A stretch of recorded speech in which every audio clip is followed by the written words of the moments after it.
Bom dia, então estamos começando a aula 2, de inovações, inovação, responsabilidade social e sustentabilidade.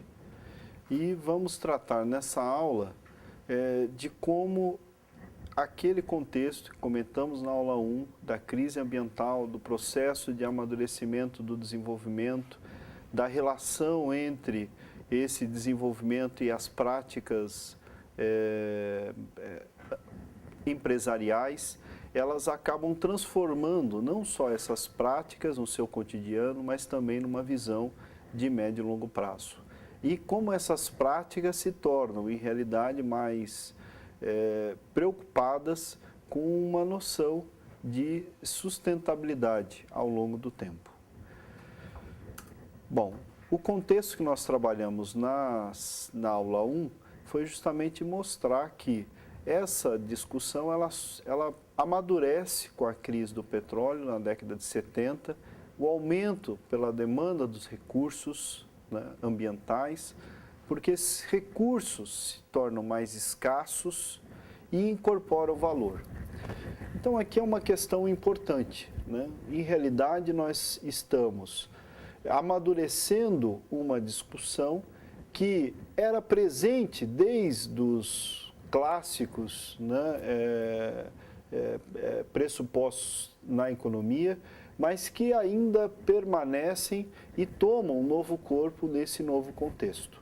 Os recursos ambientais, que antes não eram escassos e, portanto, não tinham valor de mercado, eles não eram incorporados explicitamente como elementos na formação do preço do produto e no valor que o consumidor adequava para esse produto.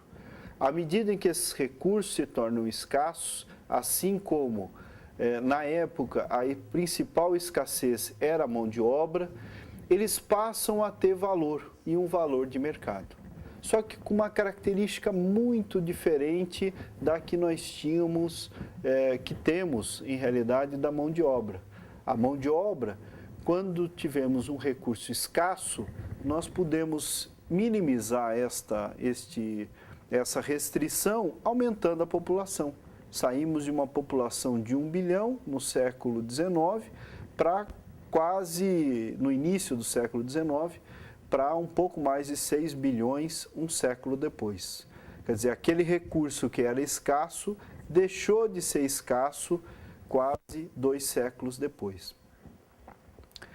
Isso fez com que o valor relativo da mão de obra diminuísse de importância para os demais produtos, para os demais itens de matéria-prima. Então, por exemplo, a tecnologia que, em parte, avançou e fez com que houvesse a substituição dessa mão de obra e, ao mesmo tempo, que permitisse que se utilizasse outras combinações de recursos, outras inovações de processo, produto, serviço, organizacional, de marketing, fizeram com que o valor relativo também se alterasse.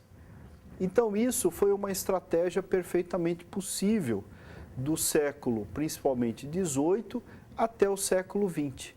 Aumento de produtividade, qualidade, aumento sustentado pela tecnologia e pela redução da participação da mão de obra.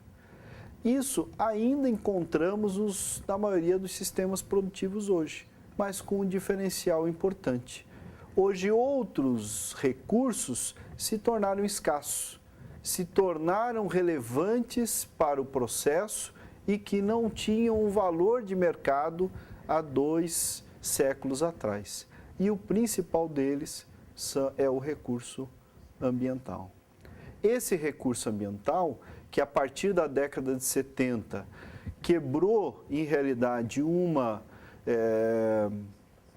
certa tendência ideológica que dava um norte dizendo que a tecnologia substituiria qualquer restrição de recurso, inclusive o ambiental, assim como aconteceu na substituição da mão de obra, pôde-se observar que isso não era uma realidade.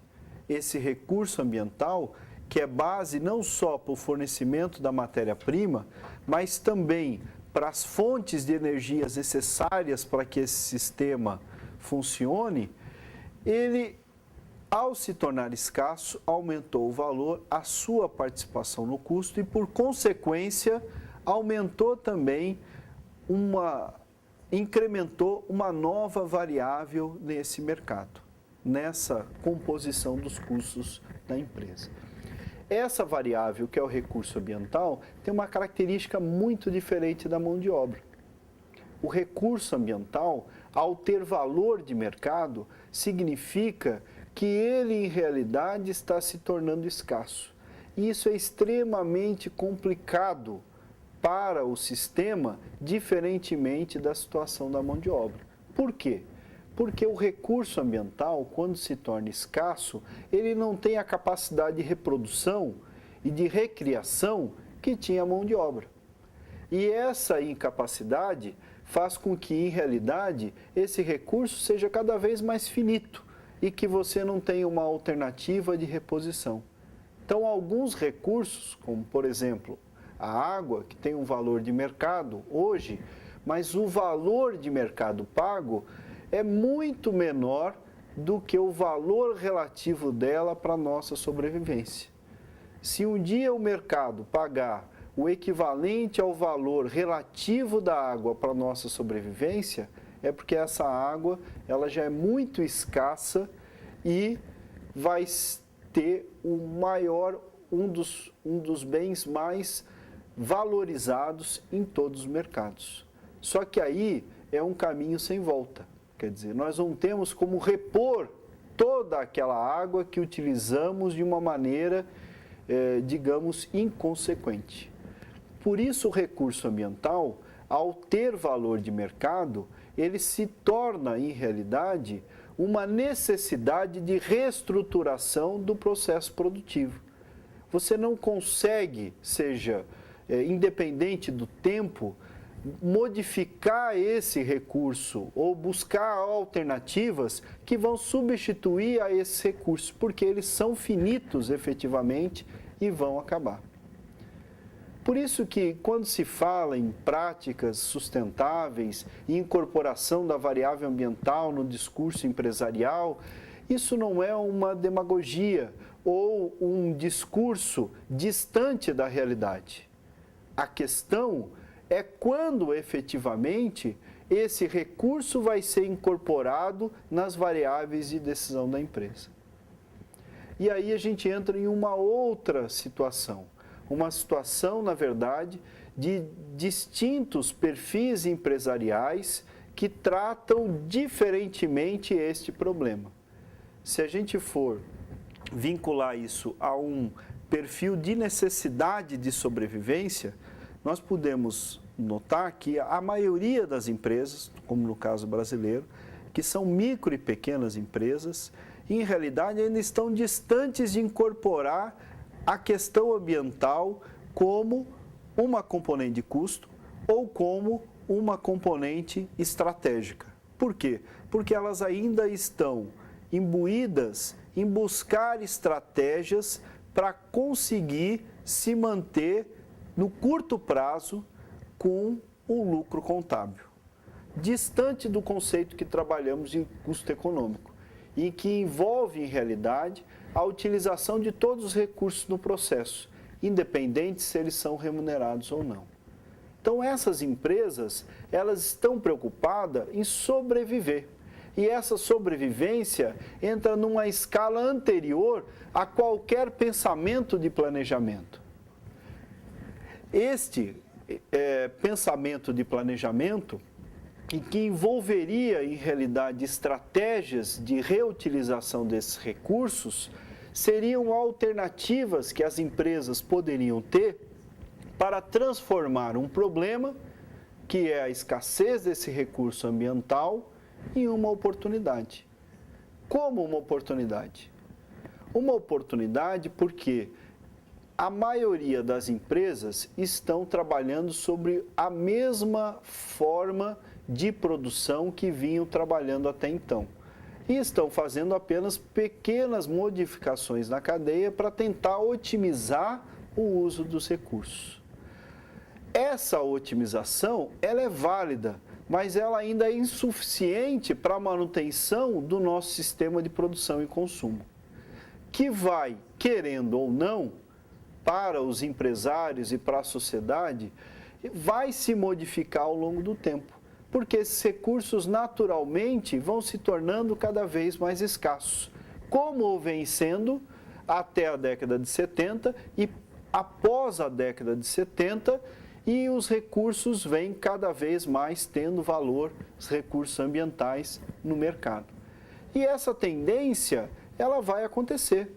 Então, independente de ser uma situação em que a empresa vai tomar uma decisão hoje, amanhã ou daqui 10 anos, o recurso ambiental vai ser uma variável que ela vai ter que incorporar estrategicamente no seu planejamento. E essa incorporação da variável ambiental está relacionada justamente a uma nova forma de compreender o seu processo produtivo e de consumo. Esse processo de produção e de consumo está vinculado à capacidade dela enxergar novas formas de produção e de nicho de mercado. E isso pode efetivamente se transformar numa inovação.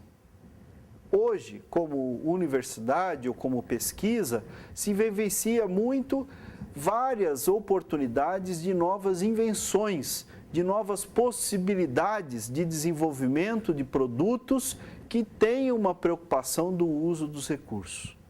Agora, transformar essa invenção em larga escala em uma oportunidade de mercado, quer dizer, criar novos ciclos de inovação, aí efetivamente isso é mais raro, que seriam mudanças na forma de pensar o produto, de vender o produto e até mesmo de saciar uma necessidade.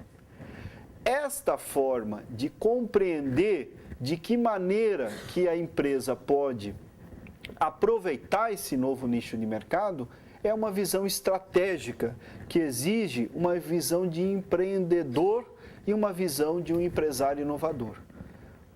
Como